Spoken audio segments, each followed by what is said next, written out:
And in that moment, I knew, like, all right, I'm done. Season's over. Just stop. I knew the ball was behind me. I was in so much pain, I couldn't even reach for the ball.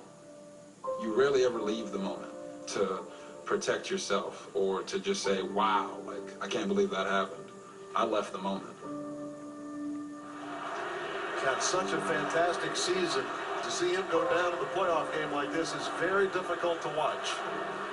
I was up in the coaching booth and trying to see him get up off the turf. It rips your heart out.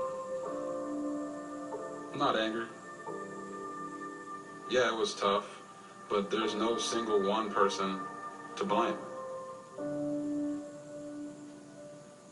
Before we go into surgery, they do the MRI, and they tell me, hey, your LCL actually doesn't look that bad. We're still going to go in, tack it back down to make sure that it heals properly. But they look at me and they tell me, we don't know about your ACL. So when they're putting me to sleep, it was an uneasy feeling because I didn't know. The one injury most athletes do not want to have is a torn ACL. And I knew if I felt my left knee, they had done my ACL because they have to take the patella graft from the opposite knee. I woke up, looked down at my leg, felt a bandage on my left knee, and I went back to sleep because I didn't want to have to deal with it. When we all went in the room, and you could see that look on his face, it's emotional. Everybody was in the room, you know, my mom, my dad, Rebecca, Tony Wiley, Dan Snyder, Bruce Allen, they were all there. And yeah, we cried. We cried for a while. It was really emotional, just seeing the whole scene, and quite frankly, I never seen anything like that ever. We just really tried our best to protect him and just really support him during that time. You know, a lot of holding hands, a lot of emotion. In the NFL and in our teams, we get very close. We are family. The guys in that room that I saw shed a tear for me, let me know that it's not just about the money, it's not just about the team and the organization, that they truly care about me. It's something I'll never forget, but I feel like I let all of them down. I feel like I let my teammates down. I feel like I let the fans down because it's my job to make sure that I'm healthy. He definitely wants to take care of everybody. He wants to take care of his family and give back to his parents. I know that's very important to him, but it's hard to hear him say, you know, I don't want to let you guys down, because that's not what he's doing at all. What he doesn't realize in that moment is that he's enough for us. We don't need anything else. It was heartbreaking just because, not even the football aspect, just the fact that I know how hard this guy works. I had never seen Robert in such a vulnerable state. Yeah, there might be that slight hint of fear. It was tough. I could lose everything because of my injury.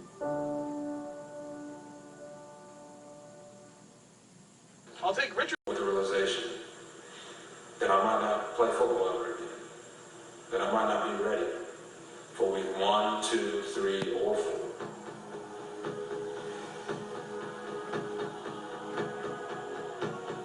4. His mom was the only one that sat through the entire surgery. And she said, I'm telling you right now, Tony, the doctors didn't have to hold him back. I know my son. They're going to have to hold him back. The Lord told me there's greater coming. As he goes through yet another test at 23, it's going to be greater. 30 minutes after he woke up, he looked at me and he said, Tony, I got 3 questions for you. I said, okay, Griff, what is it? He asked me, when was the start of training camp? Then I told him. He asked me, when was the week of the first preseason game? And I told him. Then there was a long pause. And he looked at me really seriously. And he asked, when's the week of the first game? I told him. And he ended up putting it on his phone. And he made it his password. His mom looked at me and said, I told you. I told you. 5 days post-op.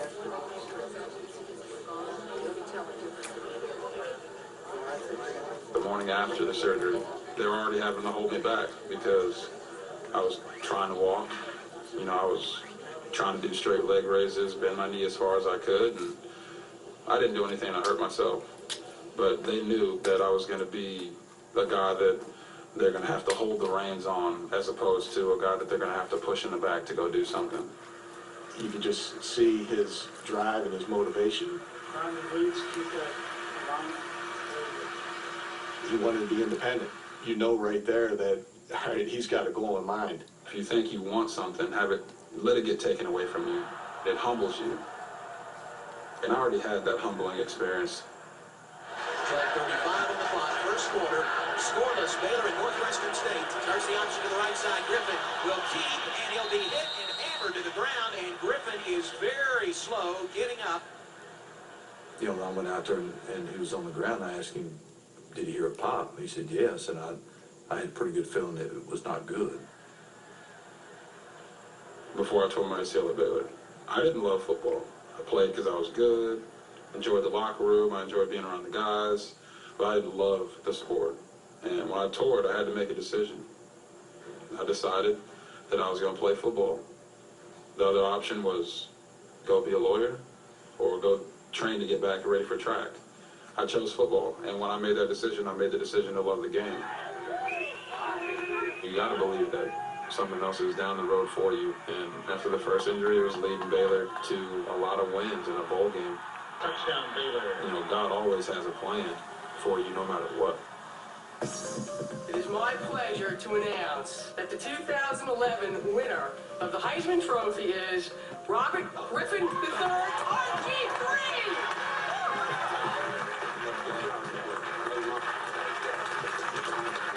Great things only come with great effort. And we've certainly worked for this. To my family, to my friends, to my teammates, to the city of Copper's Cove, thank you for all your love and support through the tough times like knee surgeries and glorious moments like this one. Come back to Copper's Cove, Texas. Brings back a lot of memories, but I have to say this tops it all off. You know, to be sitting here on the couch in the house that I lived in for, 12 years, growing up as a kid. Whew, and this is my room. My old room with the kitty wallpaper, the signs from Baylor that my mom did. We got the trophies. There's the Panther that was not mine, but my mom put it in my room for some reason. TV, the Bulls banner, the Jordan jersey, my speed suit from summer track, my Baylor freshman year jersey. It's awesome to come home. It's amazing how small it is compared to what it felt like when I was growing up. Man, crazy. Being a military kid, I moved around a bunch. I was born in Japan, lived in Olympia, Washington, moved to New Orleans, lived in Alabama, Texas. When I got to Texas at 7 years old, it was just something we did. You know, you call out the fastest guy in school and you race him. And I did that every day. And I lost every day. When I was 7 and when I was 8. And then when I was 9, I challenged that guy to a race. And I beat him every time since then. And it was something just in me, and I think I got it from both my mom and my dad.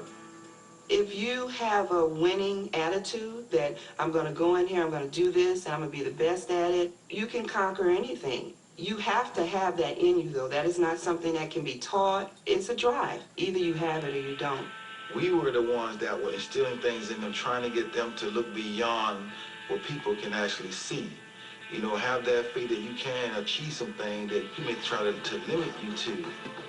We started doing track and field at 11. My husband read everything he could read up on the hurling, and then he read up on the diet that you should have for a track athlete. He had Robert on that diet, and Robert saw that each race he ran, he was getting faster and he was getting stronger. Around 14 to 18, I would stay with him every summer training because we were running AAU track. And Ms. Griffin always brought him lunch. Looking back, that mattered. They instilled it in him right at an early age. The rest is history. He believed, and he still believes. You got no patellofemoral issues, nothing in that kneecap? Well, it's patellar issues? That's the reason it's shaking. Yeah. Is it pain right there? It's pain, but it's not unbearable pain. Yeah. This, every day, except for Sunday. Take Sundays off. takes hard work to get back. RDL next. So switching gears a little bit, get off the quad, get back on the hamstring for a little bit.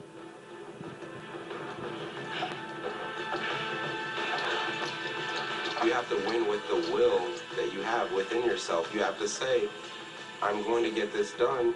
No one is going to do it better. That is what Robert is. He's going to win because inside of him tells him to do so. Land even.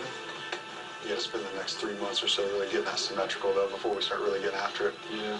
Come June though, man, the game on. Exactly. A lot of good things.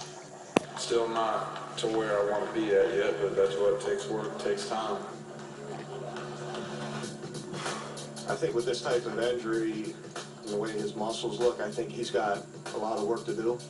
Good. Very nice. I'm fighting with the trainers to let me run a little bit more. Aside from that, I'm doing everything else. It's just a process. Having to fight against everybody. Especially this guy. I know I have to be patient, but I'm also frustrated when they don't let me do simple things. I don't want any setbacks, and we'll progress each week, day by day. He's really got to show me a lot over the next few weeks. I understand that when I come back, that if I don't look the part and I don't play the part, I will be criticized and ridiculed for coming back too early.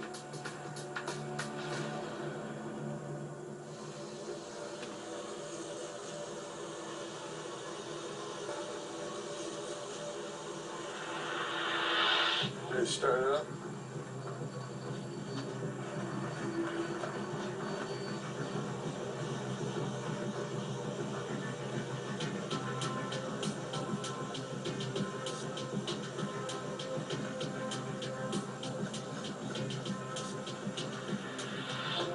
RG3 electrifying all the way.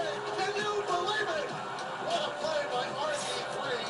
This is what we haven't had in a decade. Big play potential. He can't run, can he? Woo!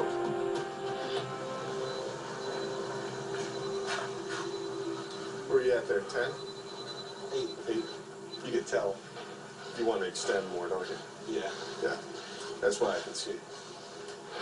So I want you to do is I want you to watch this, and then you tell me how you see it, I'll tell you what I see. Okay. Yeah, I can't extend on either leg. Yeah, even the left one's not coming all the way out. His parents told me from day one, if you have some videos, we'd like to see his progress. The kid, but they know his drive. But when they see him doing things, you know, the first time he's going to jump, the first time he's throwing again, that gets them excited. And family support means everything to him. If Robert wanted to do something, Robert would come to his dad, like he went to his father and say, Dad, I want to be the best basketball player there is. I want to be better than Michael Jordan. And my husband said, do you understand what that's going to entail? And he said, yes, sir. And he said, okay, let's go. I took him out to the local school. They had about 6 goals on a little tarmac. I had him going clockwise, which means he had to use your left hand. And he could use his right hand. And he was shooting the ball. He wasn't dribbling, he was shooting the ball. And I gave him a certain number I wanted him to make, not just shoot. About 120 layups left hand. And he was not happy. Trust me, Robert was not happy. But I noticed that around the 120 shot that he made, he went into a different zone. Took him home and we had a house divided that night. He ran to his mom and, you know, she was upset because he was upset. Instead of my mom going to my dad and saying, you got to stop this, you can't do this, you can't do that, she reinforced to me the understanding that what my dad was doing to me and for me was going to help me be successful. So when I go out to the track meet or the basketball court or on the football field and I dominate, it's because of the training and the hard work I put into it. He was trying to build a tough, focused, disciplined young man, and that's what I've become. You know, not everybody knows this, and many will joke about it, but to my parents, it's not funny. You know, I was supposed to be a girl. They told them when they did the screening that I was supposed to be a girl, and the only reason my mom and dad tried again was because they wanted to have a son. So when I was born, my mom asked, how's my baby girl? And he said, girl, you got a son. And my dad ran around the hospital to find a phone and called everybody in his family and told him he had a son. So that's why I take pride in being Robert Griffin III. This is another wonderful, happy day in the city of Coppersville. I don't think we could name a street after any better person than Robert Griffin III. This officially dedicates Robert Griffin III Boulevard. I mean, not everybody gets to have a street literally named after them. There's Griffin streets all across America, but that's not me. So to have Robert Lee Griffin III Street put into Coppers Cove, the city that helped grow me to the man that I am, means a whole lot. And we appreciate everything Robert's done for the city of Coppers Cove. They don't have to ask me anymore where Coppers Cove is. They just tell us where Robert Griffin III is. It was really surreal to see people out there cheering for my son. Hopefully in the future they'll talk to me about setting the speed limit on the street. And of course that'll be really fast. But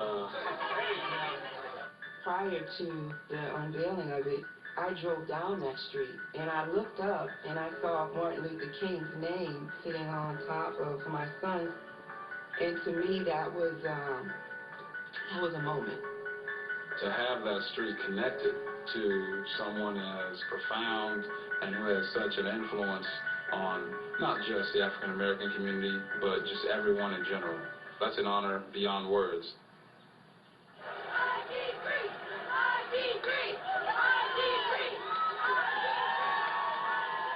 The passion for this franchise has been woken up. We have one of the most popular athletes in the world. He set the world record for jersey sales for the NFL. Nice jersey. Yes, sir. When you win in this city, it's great. You know, everybody talks about it. But with Robert, you even step it up another level. You got it. That's the Super Bowl. That's your win. Yes, sir. This is no longer college football. This is pro. I expect him to be on the snap in the first preseason game. Robert's the gladiator. He's got to understand this is not a manhood issue. This year is a very important year for him to get through it healthy. Then all the questions about the injury will be put away. And how's that knee? Doing great. Good, man. Glad to hear it. Good. Very nice. I do believe he's going to be back. I think he's going to be better. I want to see you come back 100% healthy and be able to do it for a long period of time. Yeah, there's pressure. His goal is to be ready for week 1. That's pressure. There's going to be some intense conversations over this next 2 months, and that's what I explained to Robert. You might not like what you hear. You know, if his knee starts to get weak or if there's any swelling, then he may not be ready. Guys, that's tough. That's the hardest part. Now, at least, the rehab is just a grind. Let me tell you, it's really hard to sit on the sidelines and watch. You're sitting here and they won't even let you wear a jersey out to practice because they need to differentiate between the injured guys and the healthy guys. No jokes with any coaches. You can take no snap from any centers. It's not difficult because I know why I'm doing it. He's definitely an overachiever. You know, he wants to be the best at everything he does. He's doing everything he can, but he's got some high expectations. When you got a guy like that, it's, you know, you got somebody special. You know, it means a lot to see him out there doing what he's doing, running around from day one. Like, he shows you what he's going to do. So you don't have to sit there and think about it. He's the first guy that's in the building when I was walking in doing OTA period, and one of the last guys leaving. First guy in, last guy out. A lot of people say that, but a lot of people don't really do it. I have to do that to be ready. How firm is that 7 to 9 month rehab? Would you not consider practicing him before the 7-month mark on August 9th, or is there some flexibility in there? Like I said, we listen to the doctor. So when the doctors do clear him, then we'll practice him. There's a chance I don't practice and training things. So yeah, there's also a chance I don't wake up tomorrow. We got several weeks to go. Well, 6 weeks, 5 weeks. Yep. Yeah, buddy. You see how dedicated I am on the break. 50 days and counting down. I've always wanted to wear all white. Doesn't mean I want to be white. Just saying. Well, yeah, I got it, altered yesterday, so they're working on it, and I'll pick it up a little later. Yeah. Does he see it? No. I hope not. I mean, it was hidden in a closet, so unless he went searching, and don't think he did. Robert, do you have socks picked out for the wedding? Maybe. That's something special, Yeah, that's what I thought. Are you a sock guy? I am a sock guy. Oh. There was no round thing. I got around it. I was able to plant my foot. And on my end of it, I gotta be honest with you, I'm trying to find stuff, so I might be overcritical. Right. I just try to make it all look the same. Right. And I know I can't see it, but I can feel it. Right. So That's why I need your feedback too, because I might just be overlooking it. It's a saying around in the league that you're a pro. He's a veteran. Even though he was a rookie last year, he's a veteran already. But we got like 3 more routes and then we're done. The way he carries himself, the way he goes about his business, he's always doing the right things. He's always saying the right thing. Thank you so much. That's not a hoax for the cameras or anything. That's Robert behind closed doors. And then Monday there'll be that shoot, so then I'll hit it really hard on Tuesday, Wednesday, Thursday. Yeah. He's set up genetically, but how does he maintain that over his 23 years of life? He knows that you need fuel to perform, and I think that gives him a huge advantage. We wouldn't be talking the same about him today, at this day. That was good for the end of the week. He's doing something right, and he understands that. Ain't this crazy, man? 23 talking to Dante Stallworth and Denver Anderson.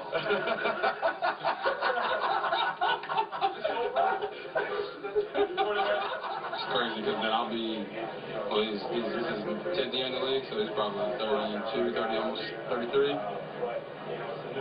And then I'll be 33 someday. He can go be some 23-year-old receiver who comes in, he's like, nah, I used to play with you on Madden.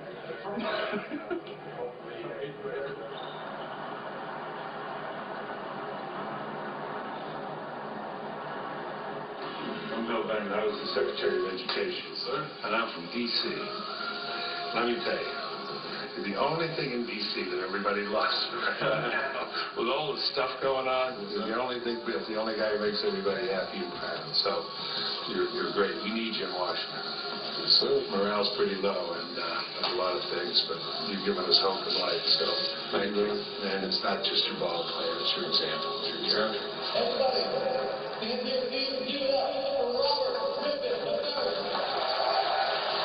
Yeah, I'm a big Christian guy. We grew up in a church. I'm big on faith. I'm not one that pushes it on people because you don't have to believe in anything. You don't have to believe in God. I choose to believe in God, and I choose to believe that no matter what happens to me, my needs, or anything, that He's always going to have a greater calling.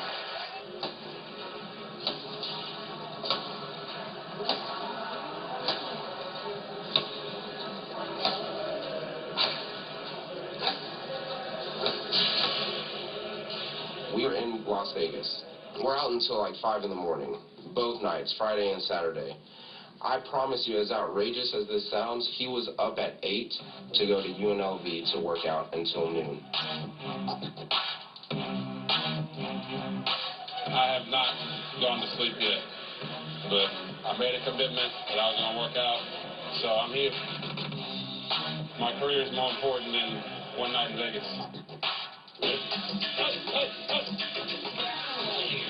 That turf out there, UNLV, it felt like 125. Everybody said their feet were burning. It was certainly hot, but I just took care of my body because you can't just work out to work out. Let's just go to the 2 hardest places to train. This is going to kill me. It's altitude.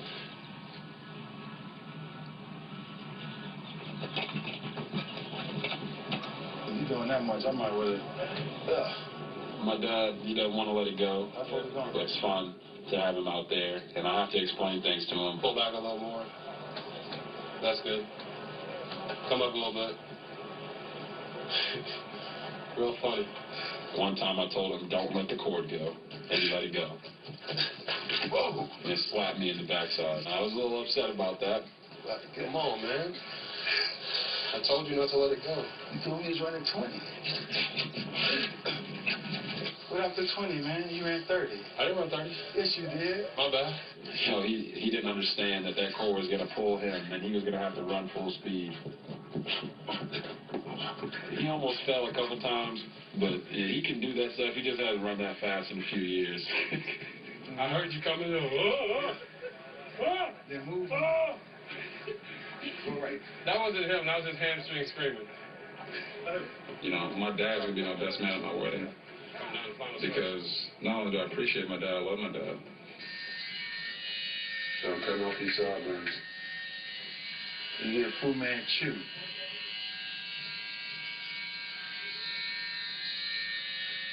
You could tell that he was so nervous because he knew he was about to take that next life step. It's going to be fun day. And Robert has always been a romantic guy. Okay, so each person in my wedding party got an individual sock with sayings on it that they normally say to me. Me and Rebecca, it says, I'm Romeo, you're my Juliet, my heartbeat is synced with yours. Come over here, Dad, I got a present for everybody. Except for Jordan and Bishop. Awkward. They're Rebecca's wedding colors, and each sock has sayings on it that we've all said towards each other. That's what I should tell him. Oh, baby. We used to have diss battles in class, and your mom was so fat. That was definitely one of the staples. Before you know it, it was over, and it was a blast. You know, a lot of people came to me and told me they loved my wedding, which I wouldn't expect them to say they hated it, but it was a lot of fun. Well, July 17th or 18th, I will be back from my honeymoon, and I'll be going to see Dr. Andrews to work out for him, just to show him my progress and show him where I'm at. Yeah, I mean, this was in the back of our heads all along that this day was going to come. Come down here, let Doc take a look at him, see where he's at, get all the tests done, and make great decisions. Do a push-up. Good. Switch. Good. Walk it up. At times I felt like a lab rat. They're taking me in different labs, doing different tests. Okay. Nice.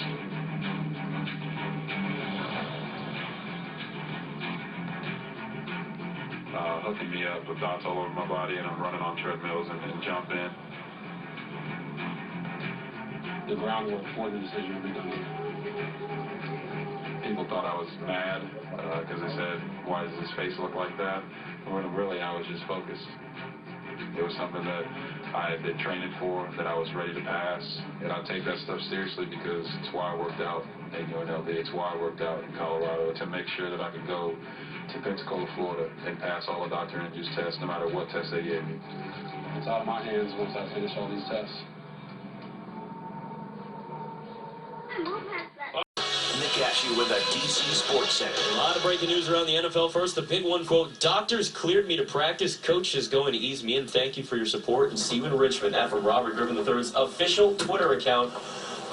Man, oh man, you know that feeling you get when you work so hard for something, when you put everything you got into it and it finally comes about.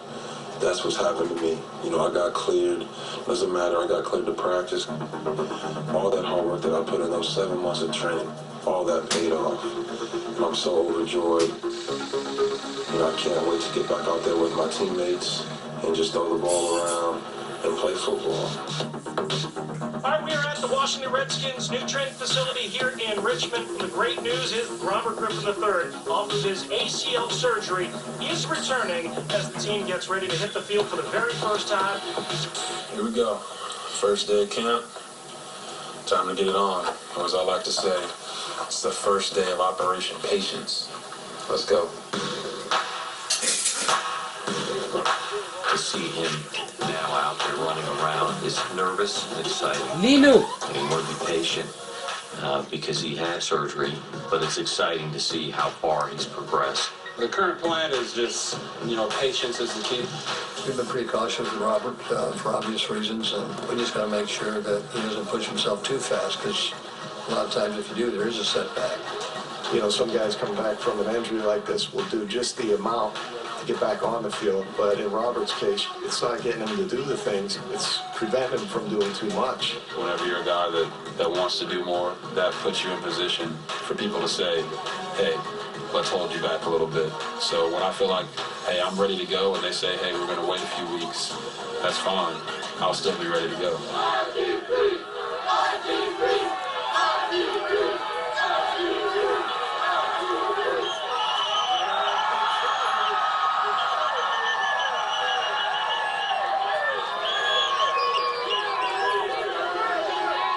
That was, a good moment just to be back out there and actually be able to be around everybody. Standing around and watching isn't very fun, and a lot of times you can feel detached from the team. I'm gonna make you pick them up and put them down. Talking all that trash. Here comes the gun. Nice hands, baby. The way he looks, sometimes I forget that he had an injury. I forgot that he's been rehabbing and stuff. Like, oh yeah, I have to remind myself, like, oh yeah, he was hurt. In my mind, there's nothing left to prove, and that's the way you have to approach the game when you're coming off an injury. If you pass the test and in your mind you feel like you're ready, then you're ready to go. Go over what your plan is for Robert for preseason, his level of participation. We're going to take it slow relative to preseason. My plan is not playing many preseason games. Of course, I wanted to be out there, but that's not how Coach planned it. So I'm not sure if I would have played much in the preseason anyway. Time to go to work. 1, 2, 3, 1, 2, 3. You treat the preseason like the regular season. Whether you're playing or not, you still approach it like a game so that when it is a game, that it's not something new to you. If you're not going to play at all, it's about taking mental reps. I've said it before, and I'll say it again. I'm leading the league in mental reps right now. I'm seeing things before they're happening out on the field, and that's a good feeling. RG3's in Tennessee! RG3's in Tennessee! RG3's in Tennessee! RG3's in Tennessee! Got to rock the bucket hat the second half. Good day's work. It's all right. Operation Patience is still in effect.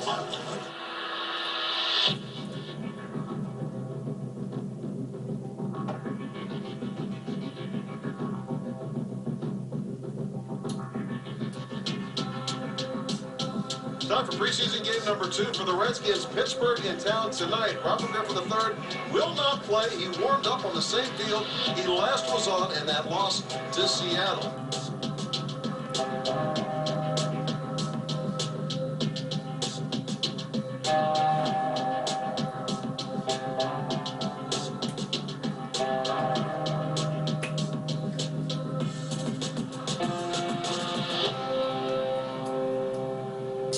Now, the big question everybody still has, 3 weeks from tonight, the Redskins kick it off against Philadelphia. Will RG3 be ready to go? You got to set your goals. I set my goal when I was in that bed after surgery. I said I was going to play week 1, and it wasn't an empty promise to myself or to my family or to the fans. It's obviously not fun not playing and having to watch your guys go out there and go to battle without you, but next time we play on Monday night, hopefully I'm out there being a starter. You know that he was getting back in football shape. He came to work, he came to win, they came to Not only his arm, but his body. And hopefully there is no setbacks. Last year we had a great season. It ended badly, but we still had a great season. In those days when I'm down, in a tough part of rehab, you just look to the good things. Man, in a couple weeks I'll be running. In a couple weeks I'll be cutting. That's what I had to do from day one. It was hard to stand up at first. Now I'm out there running, cutting back, playing football. That's something that means something to me. That's just his drive on everything. If he has something set in his mind, he's going to go after it. The hardest what got me through this whole rehab process in general, to be able to know that, hey, I might not be able to walk today, but I promise you I'll be walking tomorrow. And that's what you have to believe. It's not only in your mind, but it's in your heart. And if your heart doesn't believe it, you won't try to do it. No pain, no gain. I'll see you guys soon.